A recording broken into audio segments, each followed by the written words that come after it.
What's up, everybody? It's me, Joe Pisapia, back with another video here at Fantasy Pros. But today it is a very somber, serious video. I've got my serious face on, you could tell.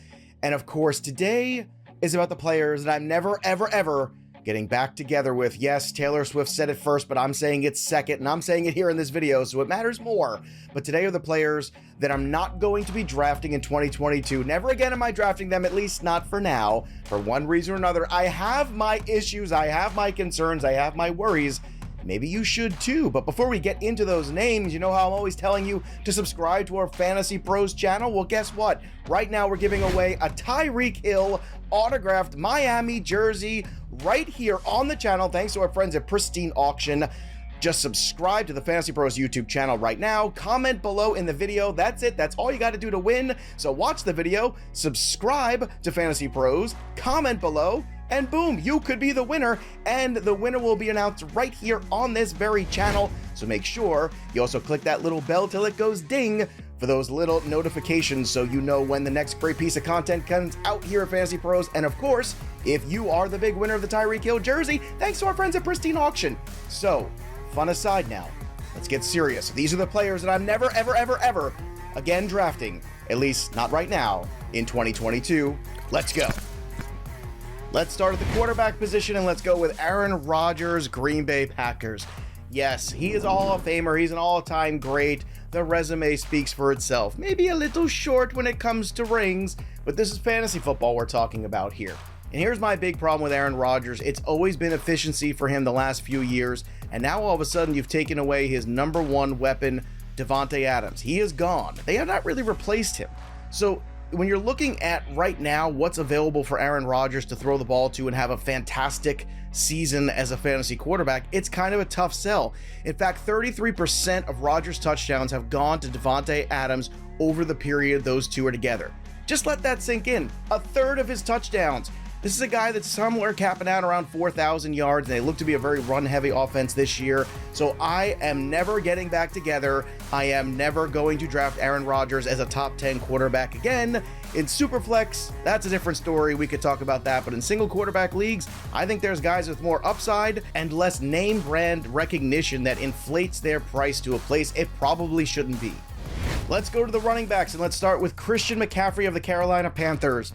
Yes, he is an outstanding fantasy football player. He is a wonderful talent. He's easy to root for. But never again am I drafting Christian McCaffrey where I have to draft Christian McCaffrey if I want him on my team this year, which is basically at the number 2 overall pick. That's where he is at Fantasy Pros right now in the consensus rankings, and it's just too rich for my blood. The guy's played 10 games in 2 years, and we always had concerns about the size, the frame, the workload in the NFL. And now he's entering his 6th season in the NFL. 6th. Most running backs kind of declined by that time anyway, and some have had never close to the kind of workload that Christian McCaffrey had in that 2018 through 2019 window. I am not trying to say Christian McCaffrey can't be drafted. Of course he can. But for me, never again am I going to draft him with a top 2 overall pick, because when you give me the entire board, I want floor, I want ceiling, I want games played. And unfortunately, when it comes to Christian McCaffrey, even though he's great when he's on the field, he's not on the field enough the last 2 years to make me feel good about making a number 2 overall investment. The next running back on this team is Eli Mitchell of the San Francisco 49ers. Now look, Eli Mitchell had a very nice season last year. He dealt with some injuries, but when he was on the field, he was very solid in that Shanahan offense. The problem is those 2 words, the Shanahan offense. I'm old enough to remember his dad, who churned and burned running backs in Denver at an alarming clip. And the same can be said for Kyle if you look the last few years, whether it's Jerick McKinnon, Raheem Mostert, we can go on and on, Jeffrey Wilson. They're going to use all these different backs at different times. And unfortunately, Eli Mitchell could be the next guy that we say, oh, remember that guy that had one good season in fantasy and then Shanahan was on to somebody else? Yeah, I'm not going to be that guy who has that guy on my team, because that guy is going to ruin this guy's season. I hope that all made sense. I think it did. On to the wide receivers, and the first name is DeAndre Hopkins, and this one hurts my soul because I love DeAndre Hopkins, the player. I've had shares of him every single year across the board. And unfortunately this year, with the 6-game suspension to start the season, he's going to miss almost half of my fantasy regular season. That is a no-no. It's hard enough to have guys you draft that get hurt or miss time. And then it's another thing to draft guys you know are not going to be available to you and clog up a bench spot at the same time in most formats, because he ain't hurt, remember, he's suspended. And last year, the soft tissue injuries really were a bit of a wake-up call too. This is a player with a lot of tread on the tires, and I just don't think elite wide receiver is the category we can put him in anymore. Therefore, never again am I drafting him as such, and unfortunately, this is going to be something that breaks my heart.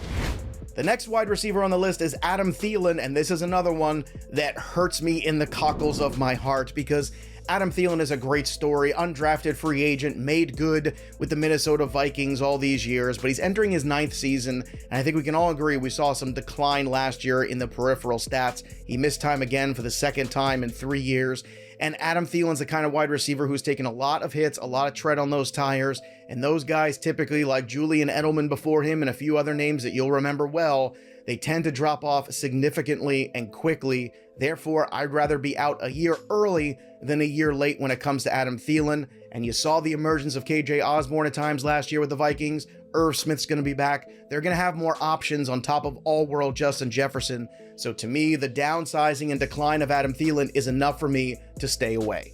Speaking of wide receivers entering their 9th NFL season, let's talk about Allen Robinson II of the Los Angeles Rams. Now, I understand the room for optimism when Allen Robinson moved from the Bears to the Rams. Of course, it's a much better offensive situation.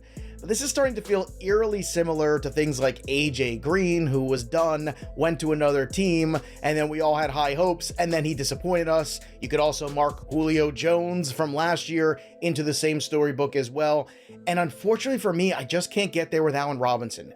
I hope he has a great season, but I'm content to let that season be on someone else's team because I think the risk is a little high, and he's a guy who's really relied on heavy volume. And last time I checked, the heavy volume in this offense goes to Cooper Kupp, and it's not going to go to Allen Robinson. Speaking of the Rams, never again should anyone draft Tyler Higbee of the Los Angeles Rams at tight end. Look, I understand it's a great offense, I get that, but the problem is not everybody can eat at the same table just because the table has a lot of good food to offer you. His routes per run dipped to 1.23. That was 25th among tight ends last year. The guy has only had one, count it, one tight end, one finish in his entire career. That was 8th overall in 2019, and we're still chasing that, I feel like. Enough is enough. Never again should we be drafting Tyler Higbee. So those are the names of the players that I'm not drafting in 2022. Never ever again, at least not right now. So I want to know what you think. And remember, when you like this video, when you subscribe to Fantasy Pros, you could win that Tyreek Hill jersey, but you gotta comment below in the video. I know I've said a lot of big names here. They're gonna ruffle a lot of feathers. Feathers have been ruffled. So if I've ruffled your feathers, if I've somehow given you something more to think on, I don't care. Go ahead. Drop your comments below. We want to hear from you, Fantasy Pros family. What do you think about this list? Do you have a list of your own? Comment in the comment section below. And don't forget to subscribe to Fantasy Pros, click the bell till it goes ding, and maybe, just maybe, that Tyreek Hill jersey can be yours. That'll do it for me, Joey P. We'll see you next time, kids. Thanks for tuning in to the Fantasy Pros YouTube channel. Don't forget to check out our featured videos. And while you're at it, make sure to follow us on Instagram, Facebook, and Twitter at Fantasy Pros, so you can get the latest news and updates to give you the edge you need in your fantasy league.